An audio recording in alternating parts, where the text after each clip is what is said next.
inside another dimension, face battling barbarians and evil magic on a quest for adventure in a maze of monsters. Once you get into it, you'll never be the same.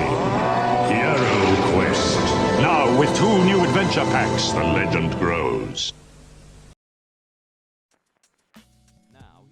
Hi, welcome back to Not Your Mother's Hobbies. Today we have the final Mythic tier miniature, and it's kind of a bigature. Look at this guy. This huge dragon. He was specially created for the Joe Manganello campaign that they included in the Mythic Pre-Order. So as a result, we get this big guy, this rad looking dude. Very Black Dragon from Dungeons and Dragons looking. Very much inspired by that. So we're going to go with that for our painting scheme.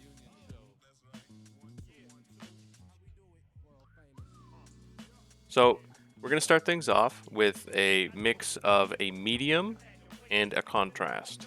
So you can use whatever medium that you want or you have around. I'm using contrast medium just because they go together. And then we're mixing Black Templar here. And this is going to give us our first coat. It's going to just smooth out the application. There's going to be a little less pooling as long as you control it. And we're just going to use that. So as for our inspiration, we are going to go for the concept art or the official art with the pustules on the back. He's like an acid dragon. He's got some big neon green boils and whatnot. Those would maybe be the sacks where he stores his acid. But we are going to take inspiration from Dungeons and Dragons, and we're going to do them in a kind of black dragon look. So I hope you like that. I know I did. And he's so weighty he fell off my little stopper. So you might want to think about how you mount this guy when you're painting. So for the rest of this video, I'm just holding him and trying to be really careful not to scum up any of the paint. But yeah, just go over with your black paint, your mix, and just get everything layered on. Going in with Dark Reaper for a little bit of a dry brush. You don't have to go too crazy. Hopefully, if you've done a nice like 50-50 mix of your 2 paints, you should have some nice peeking through highlights from the contrast paint doing its thing. So a little bit of Dark Reaper coming in with Gray Seer. Now we're not going to do a heavy dry brush with the Gray Seer, just a little bit on some highlights. Just pop it in here and there, here and there. You can see here kind of what we're doing, how far we're going with it. We're not going crazy. Then we're going to use that same Gray Seer to fix up our mistakes. So here on the wings, I had some mistakes. Again, just goes to show you don't have to be too careful or precise.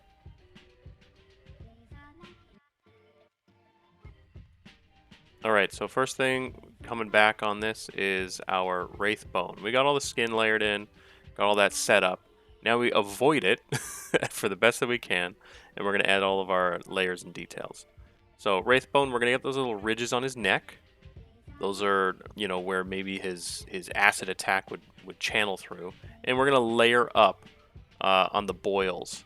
You can see we did, I just did a bunch of blotchy layers on those boils on the back, or those sacks on his back, right? So you don't have to be too precise with that. It's going to give a cool mottled look. Then we're going to do the claws and his bony face. You don't have to do the bony face if you don't want to, if you want to be more strict to the artwork. But I really wanted to do like a D&D dragon, like a black dragon from D&D. And those have sometimes like a bony face because they're really death-oriented. So here we're going Militarm Green for the wings.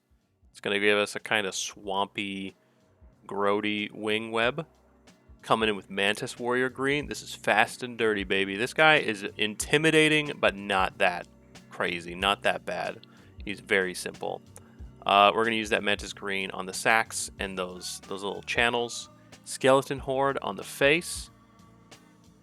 You can also see that we use some of that Wraithbone on the back, just a little bit of a dry brush on the back to make those colors pop.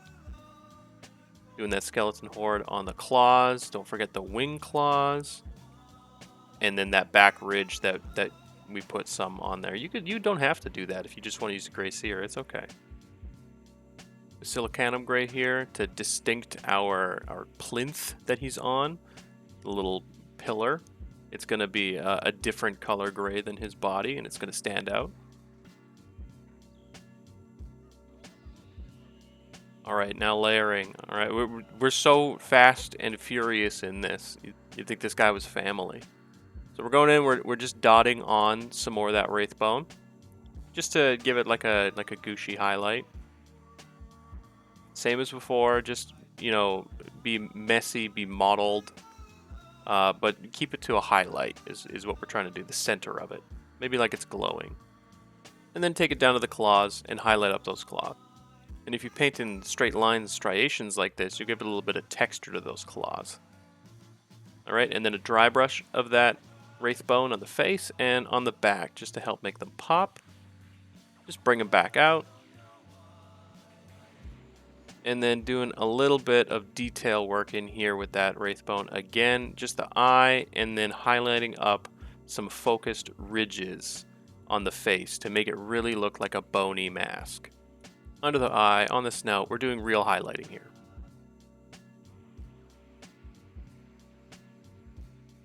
Alright, coming in with just some extras, right? If you wanted to go further, we got Ayandan yellow on here to really tint this and make it like a weird goopy color. And then going back in with one more spotted, speckled highlight. It's really going to add some variation in those boils. Longbeard gray for our plinth. Just dry brushing that in there. And you can already see how that's going to be a different look than the dragon, and it's going to pop out. And then lastly, we got Mantis Warrior's green here. This is going to be for his eyes. Just bringing it back. Lastly here, we've got Mechanicus Standard Gray on our base with no need to do any texture.